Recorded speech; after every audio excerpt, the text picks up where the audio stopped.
In this video, you will explore the major causes of the Civil War. So open your notes section, take good notes, pause, rewind if you need to, and as usual, if you have any questions or need clarification, please see me as soon as possible. So to study causes of the Civil War, we need to take a look at this concept. That is sectionalism. Can you say that? Sectionalism, good. And the sections that we're talking about are the North, the South, and the West. And what you're going to see is that people that live in the North are going to side with other people from the North. People who live in the South are going to side with other people who live in the South when there are differences between these two. So normally people might think of themselves as Americans, but when the North and South begin to disagree, people are going to consider themselves Northerners or Southerners. And that's going to really make tensions heat up between these two sections of the United States. Sectionalism is the practice of having regional and specific political, social, and economic preferences and alliances with a section of a country. Definitely copy this definition into your notes, hit pause now, and write that in there.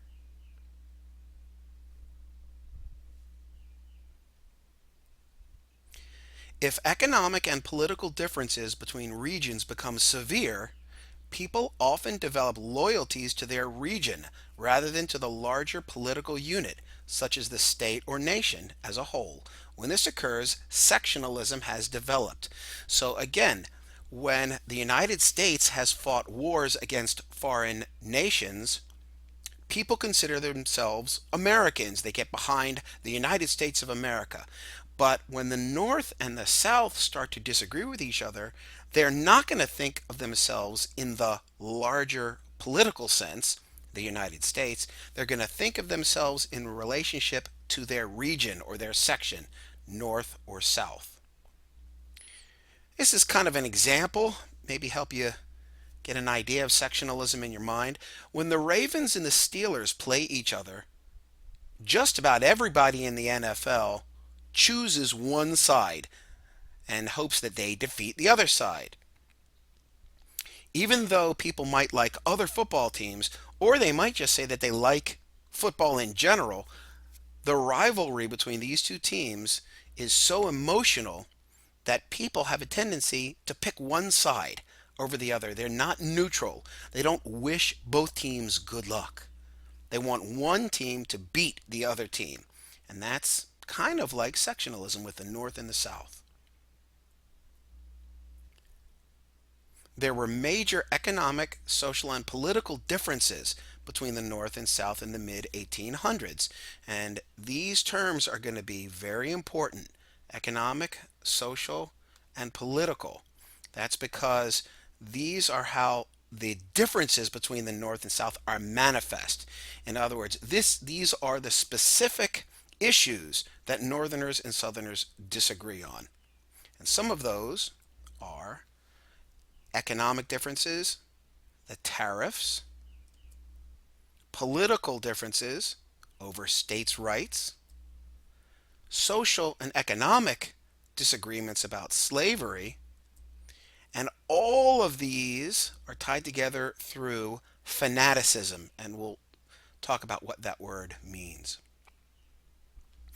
This is one of the stations, or actually two of the stations, that you are working on as we do our station activity on the causes of the Civil War. And what you'll see is that each of these is a short play, a short role play that will exemplify one of the four differences. And as you get to this station, unless you've already been there, hopefully it will become more clear how differently the North and the South believed about some things. The first one is the tariff, a big economic difference. The North supported tariffs because the tariffs protected Northern manufacturing from foreign competition, mainly from Europe. And hopefully this sounds familiar from the last video where we discussed the tariff. The South, however, opposed these taxes because they caused prices of manufactured goods to rise. And I'll go through this quickly one more time, and if you need more detail on it, check out the video just before this one. Here's the North, this being Europe, this being the South. And we know that the South needed manufactured goods from the industrial North or Europe. And goods coming from Europe were cheaper than goods coming from the North. So the North instituted a tariff or a tax, money on goods coming from Europe, which raised the price.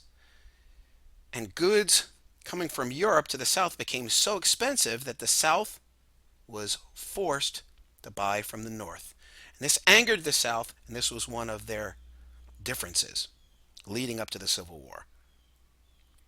States' rights. The North opposed the idea of states' rights because they felt that the federal government should have the most power. The South felt that the states should have the ability to nullify or ignore federal laws that harmed their citizens, so they supported states' rights. And we discussed this as well. There's the federal government, which applies laws to the entire country, and then the state governments, which create laws that apply just to that state. And the South felt that the states should have the ability to ignore federal law if it harmed them.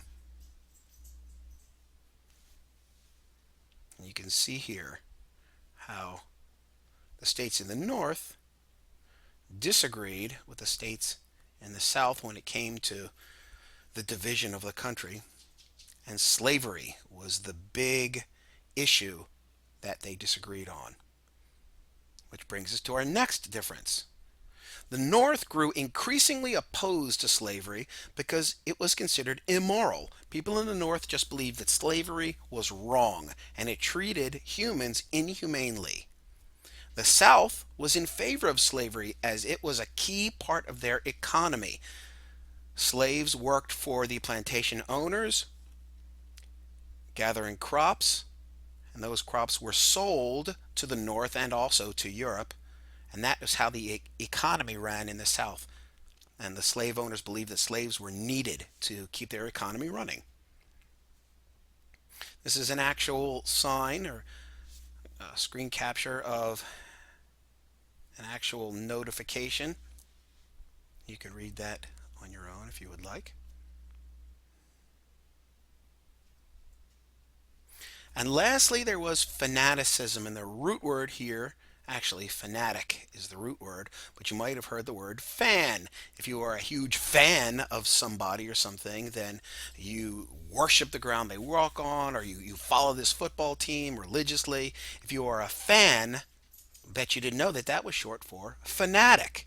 Somebody who is very, very passionate about something. Northerners said slavery was a sin against God. And you can see they basically believed that slavery was blasphemous, that God decreed that slavery was evil, which made Northerners very passionate, very fanatical about their desire to end slavery. And Southerners thought slavery benefited the slave owner as well as the slave. They believed that they were giving the slaves a place to live, a place to work, a purpose in life. And they were very passionate about their beliefs. So fanaticism covers the passionate disagreement over the tariff, over states' rights, and over slavery. And you can hopefully get a sense that tensions are starting to build. And that wraps up this part of the causes of the Civil War presentation. The next presentation will cover the beginnings of slavery in the Americas. So again, if you have any questions or you need clarification, please see me as soon as possible.